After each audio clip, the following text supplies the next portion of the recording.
নমস্কার বন্ধুরা, নতুন বছরের অনেক অনেক শুভেচ্ছা সকলকে।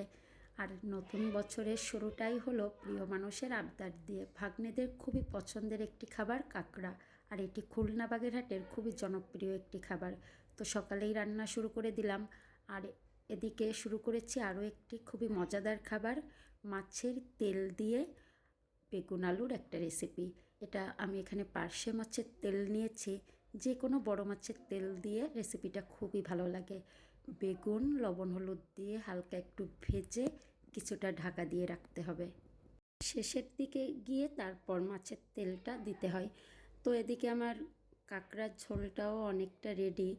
তো ভাগ্নেদের জন্য রান্না করতে গেলে আমার খুবই ভয় লাগে, কারণ আমার বড় ভাগ্নে তো খাবারের টেস্টের দিক দিয়ে খুবই বুঝদার, খুবই ভালো বোঝে কোনটা কম আছে কোনটা বেশি হয়েছে। তো একটু ভয় কাজ করছিল।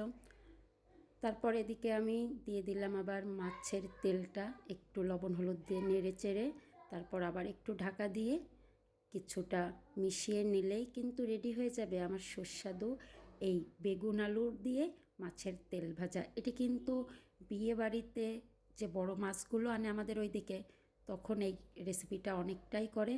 আর দেখুন আমার এদিকে কিন্তু কাঁকড়ার ঝোলটাও রেডি হয়ে গেছে, কালারটা কত সুন্দর এসেছে।